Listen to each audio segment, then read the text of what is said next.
I am your friend, Dr. Charles Apoki. I want to dwell on the subject matter.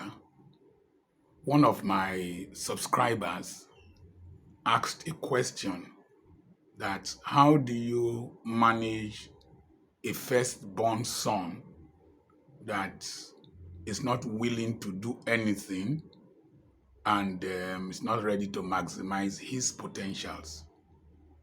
And I was thinking over it. I decided to go through my archives because I remember preaching that message about 20 years back. And so I went to look for this old book, From Ground Zero to Hero, The Winner's Mindset. And on page 61 of it, I saw the message, Breaking the Yoke of Limitation over the Firstborn. And I would like you to take your scriptural references from Exodus chapter 13, verse 13, Exodus chapter 33, verse 19, Genesis chapter 39, 3 to 4, Luke chapter 2, 21 to verse 24, Numbers chapter 3, 11 to 13, and Hebrews chapter 12, verse 23. This is not a law. It is just an observation of phenomena. And it has been found out that it's a long video, so please be patient and listen to the end.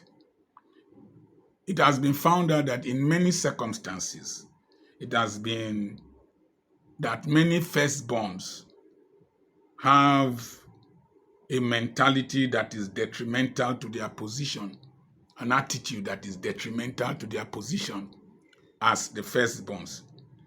Instead of being the head, many of them behave like the tails of the family.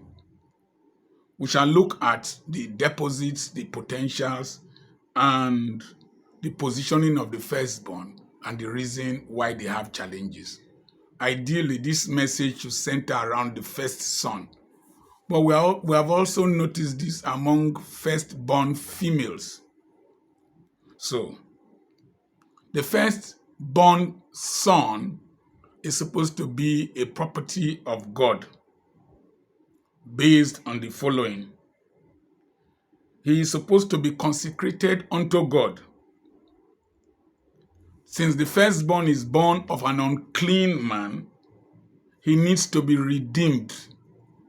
And usually, in those days, if the firstborn is to be named or dedicated to God, just as Jesus was done in the temple, an animal is sacrificed.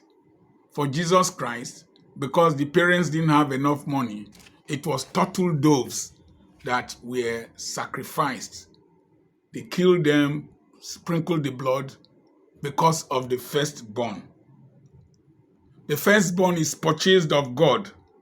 And in Egypt, when the Lord wanted to deliver the people of Israel from the hands of the Egyptians, he killed their firstborns, killed the firstborn of the Egyptians. And because the blood of the lamb was on the doorposts, God spared the firstborn of the nation of Israel.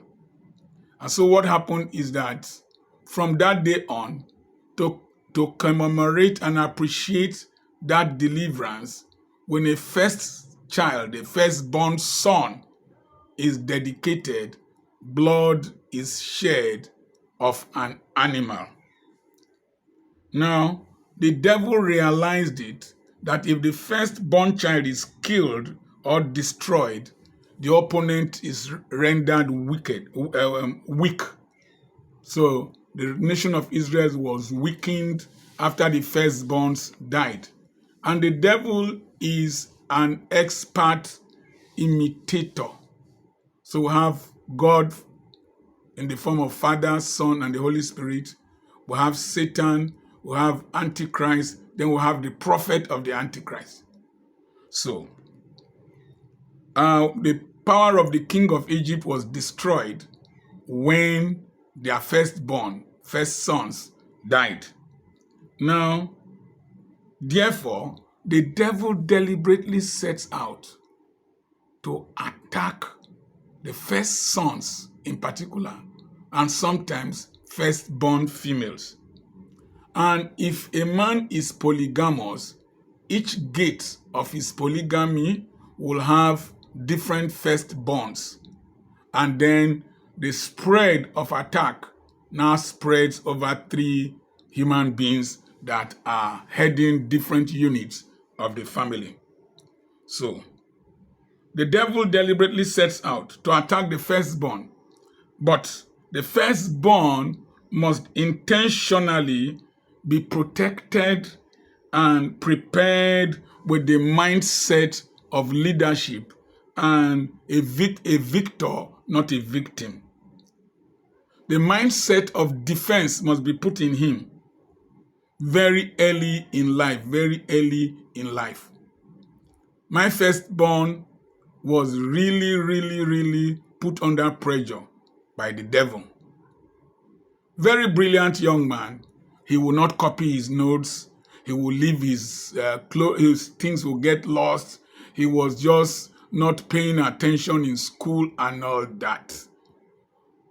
We had to copy notes for him, wash clothes and take to the school. We had to, some days I wrestled with him to the ground, fell on the ground with him. I remember vividly the stress I went through. Both to university level, I had to take him from year 4 to do year 2 in Europe. I had to deliberately mark him, pace him. You know, when you want to train an athlete, you pace him, you run in front and he'll be running after you. I had to deliberately pace him. Today, he is an orthopedic surgeon and he's doing well. He's doing well, at least. So you must deliberately, very early. Most times, we allow them for too long, then later we start complaining. The firstborn is the portion of God in your family. Therefore, he must serve him. He does not need to be a priest or a pastor or a full-time minister. Even though the Levites have replaced them, you will see that Jesus himself was dedicated to God as the firstborn. And there are other children. Samuel was dedicated to God as the firstborn. There were other children. So you must intentionally dedicate that child and focus the mind of that child towards serving God. Not necessarily as a pastor, but he must be committed to the service of God. If he doesn't do that, the devil has a hold. Then the next thing, if the firstborn deviates from the duty of serving God in one way or the other, even when he is born again, his potentials are stunted. As I'm speaking, I'm looking at several families of firstborns and those beneath them. So, if they are not committed and directed and dedicated very early, you will find out that the devil has a way to dissuade, to disturb, and to distract them. There are many firstborns, particularly sons of born-again Christians from good Christian homes, who have been rendered useless by the devil. So, let's look at the firstborn. The firstborn, if we look at Jacob and Reuben, the firstborn has the excellency of the father's strength, the improvement of his ability, the embodiment of the hope and the future of the family. Therefore, if the devil can distract, divert, demoralize, delay, deform, and destroy the firstborn, it can hinder the whole of that lineage. I usually illustrate when we are driving. I will tell whoever is with me, if a big truck is in my front and I am not seeing the front and he is limiting my speed, I usually tell the person, this is how some firstborns limit people. They hinder people. You can't see forward. You can't overtake them. You have to drive at a speed that is less than their own. So, Reuben was a typical example. He ended up being less than his potential, the excellency of my strength. He said, but you shall no longer excel. In fact, no great man or prophet or warrior came out of the lineage of the tribe of Reuben until Moses reversed that pronouncement. Moses reversed that pronouncement. So the firstborn, ideally, when it comes to property, prosperity, and posterity, the firstborn is supposed to inherit twice that of any other child. Sometimes the administration of the whole property is given to the firstborn. So the devil is very tactful. If he can hinder the firstborn, if he can distract the firstborn, the whole family will lose. Whole family will lose. The firstborn, therefore, as I said previously, should very early be put through the principles of management. Discipline and excellence in life is intentionally.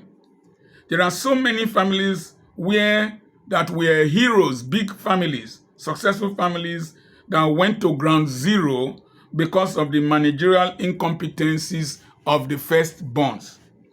The firstborns hold the key to the past and the key to the future.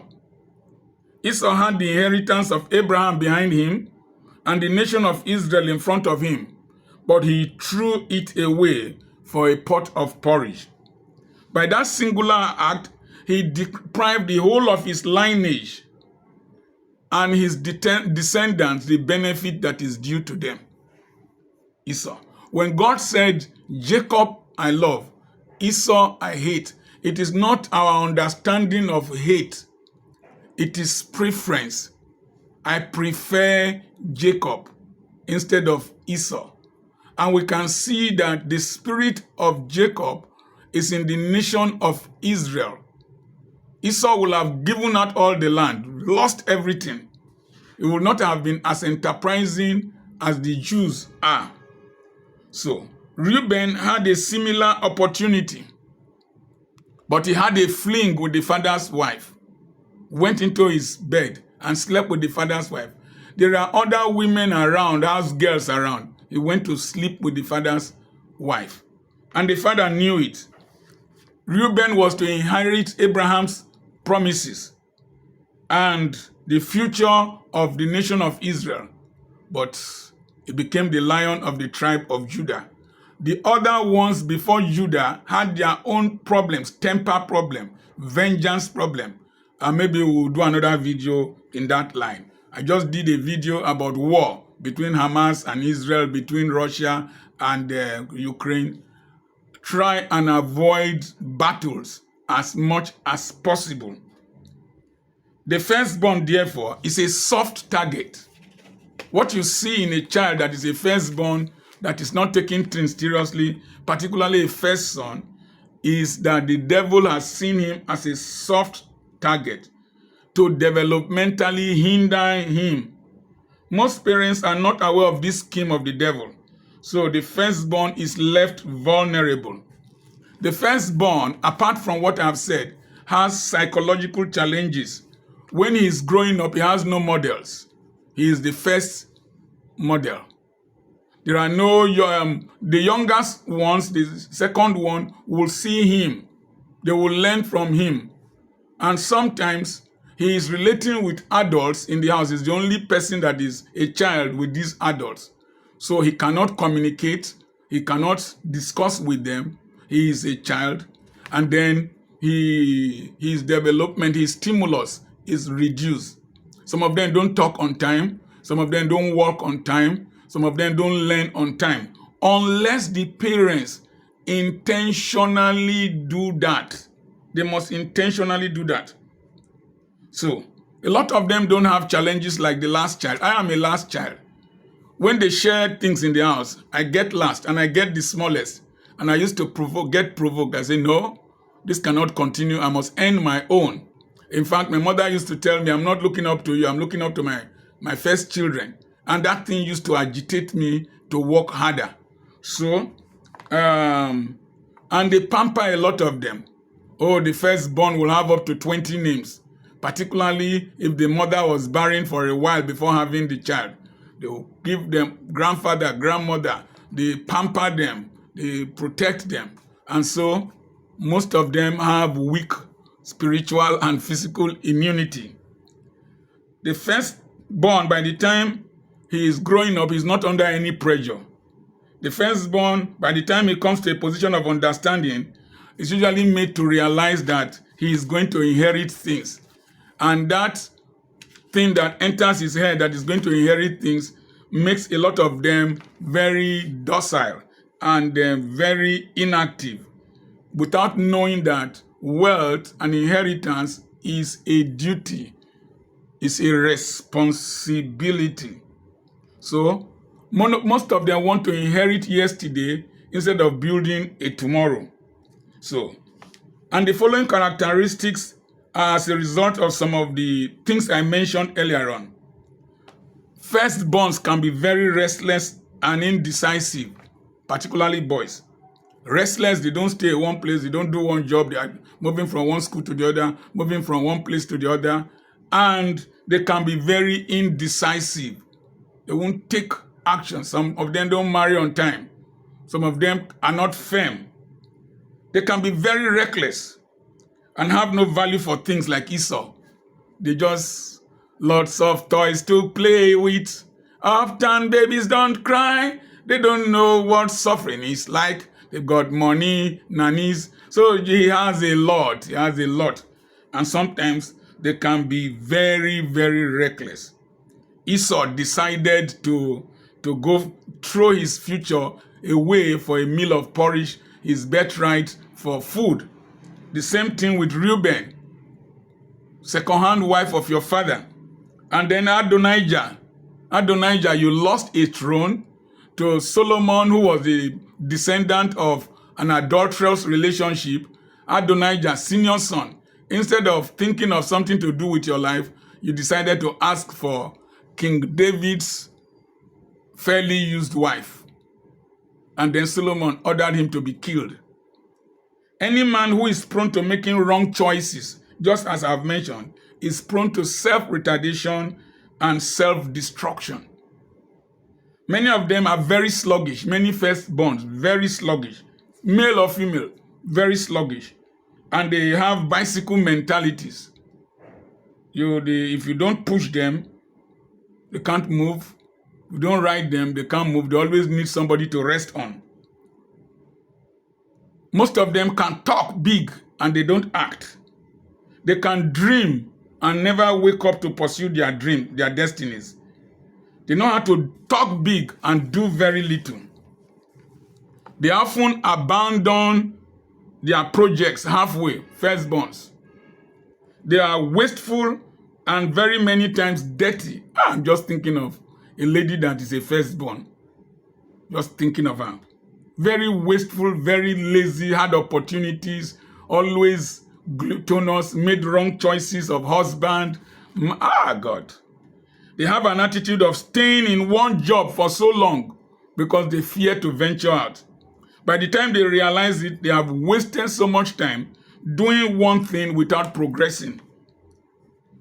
What are the satanic strategies against the firstborn?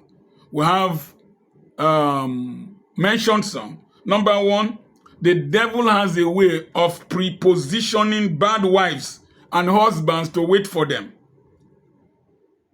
The wife that Reuben married caused great pain to his parents. The wife that he married caused great pains to his parents. When he went to marry again, he married worse off ones. For females, the devil can arrange bad husbands who will render them useless. One of the things that makes this possible is that people eventually learn from the mistakes of the firstborn, but they have no time, they have no person to learn from. So a lot of them are subject to prenatal and postnatal attacks. Even medically, I just went to check. A lot of them are subject to respiratory diseases and so many things. Usually the devil plans ahead for them. Every family is a target of the devil. There are demons in families that have been prepositioned. My elder brother was mentally retarded. My elder brother had convulsions. My elder brother could not complete school. My elder brother became a drunkard. He would drink, vomit, fall in the gutter. We would go and pick him. When I was seeing him, told myself, I will never be like this. The eldest, because we had two, my uncle married my mother first, after that, levirate marriage. That first one was a typology of everything I'm discussing. Married a witch, wasted his life. It's not a memory I should remember. So sometimes you see firstborns that are mentally retarded. Some of them have paralysis. Some of them have polio. Some of them have deformities. Usually by the time the firstborn is born, their parents are not emotionally mature. So they might not know what to do. So they do things by trial and error and multiple suggestions, and sometimes they can cause problems. The parents might also not be financially very stable. So some of these children might be born in health facilities that are not what the parents would have wanted. I know one that was born, the midwife pulled the hand, and one of the hands was paralyzed. And he is still restless and reckless, talkative, not stable. So many firstborns might be malnourished because the parents might not have financial stability. And once you are malnourished, your mental capacity is affected because the parents are struggling to overcome financial pressure and then at that time. And some of them might not be born into the right accommodation. Imagine Jesus was born in a manger. I don't know where they moved to after then. So they have a lot of challenges. Sometimes they are not as tall as the younger ones who have better nutrition, and so that with better expression of the genes. Occasionally, the parents might still be schooling, and so some of these children are given to the grandmothers to take care of. And some of them might need to work and be taking care of these first children. But this nonsense must stop. However, the progression must be stopped. Parents must learn that the dedication ceremony of the firstborn is a unique event. The child must be consecrated unto God and redeemed with a price. The child must be prophesied upon by an anointed servant, a sound servant of God. The dedication of ceremony of Jesus Christ in the temple was not a hurried affair. Today I go to churches, I see 8 babies lined up, including firstborns. And they just pray hurried prayer because they want to run 5 services and the child is carried away. Ideally, the firstborns among them should be selected after the dedication ceremony. Let the pastor prophesy upon them, speak their future into existence. If there are firstborns who are not dedicated, the parents must deliberately make efforts to rededicate those children to God. Commit them, explain to them, commit them to God's service. Or they themselves can personally rededicate themselves to God and His service. I'm a last child. I'm not doing what I'm doing because I want to preach. I didn't sell the hospital to be doing what I'm doing. Even though I enjoy what I'm doing, I have excelled in what I'm doing. I personally dedicated myself to God. I did a bond slave covenant with God. I held my ear and I said, God, nail my ear against the doorpost. I have a right to be free, but I am a bond slave to you from today onwards. Use me as you deem fit. I was listening to a preacher that goes to Tanzania and all those places for missionary work. That is how I started. I started by taking care of prisoners, motherless babies, homes, orphanages, all kinds of things. I went to the remotest part of Ethiopia, to across Lake Basaka to one town there. Went to Morandova and used road from McKinney through boat to Liberia, ate cassava leaf. I went to the remotest parts of Africa, South Sudan, did all kinds of things because I committed myself to God. Went to Ethiopia, Lafto, all that. I committed myself. I dedicated myself to God. So the firstborn must pray against distraction, must pray against disturbance, must pray against spiritual ambush before marriage. The program wives for them. The devil programs wives. Let me tell you, I program against them in marriage and in business. They must place a demand on God to give them their position in life and maintain it. They must pray to be decisive, and they must pray for drive, and they must pray to be daring, and pray to attract favor. Now, that child that is not attempting, is not doing anything, sometimes, like as most kings do in our part of the country here, they take the firstborn, who is going to be a king, they take him to one harsh relative to go and live with. Very stern relative to go and live with. When you take that child outside the comfort of junior, you take him to where no person unionizes him. Put him where he can receive strict discipline. Or send him to a school where people can be very firm. Boy, when I got to government college, I knew the difference between June and July. In fact, till today, I don't know how it happens. I still dream that I'm going back to government college, and in that dream, it turns to a nightmare. I start panicking. Sending me to government college was very, very good. It stupidized my, removes stupidity from my brain. The Yorubas have a saying that train up a child the way, foolishness abounds in the heart of a child, but the rod of correction will drive it away. The Yorubas have a saying, that is, madness, insanity, craziness is abundant in the head of a child, but the rod of correction will drive it away. Sometimes send this child to somebody else to stay with. A harsh, disciplined uncle. Don't listen to his cries. Let him follow the rigor that has made that uncle who he is. Send them to schools where they can see models. Send them to environments where they can see models that will help them become who they are supposed to be. Give them to mentors, crazy mentors like me. Crazy. I dealt with the son of one prominent politician. I dealt with him. They had to go and use police to look for him. I dealt with him. Today is the pride of the father, and my pride is in the university now. I'm very crazy. If you're a crazy child, if you come near me, you will know that I'm a postgraduate madman. So sometimes send them to very harsh, crazy mentors like Dr. Charles Apoki, and their heads will be straightened. They will do washing and setting on their heads. Then deprive them of some privileges if they don't perform. Then let every person know that if you are not doing well, that is your fault.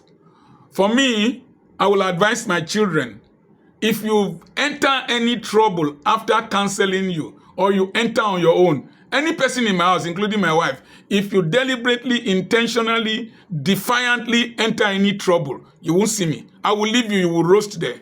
You will roast there. Anyway, I remain your friend, Dr. Charles Apoki. God bless you. This message does not cover every firstborn and every first child. There are those who have had the right training and the right exposure and the right management. But it is a propensity that can be avoided. God bless you. Share this video, subscribe to this channel. Send me a message on +234 7052136763, and I can counsel you and discuss with you and pray with you. God bless you.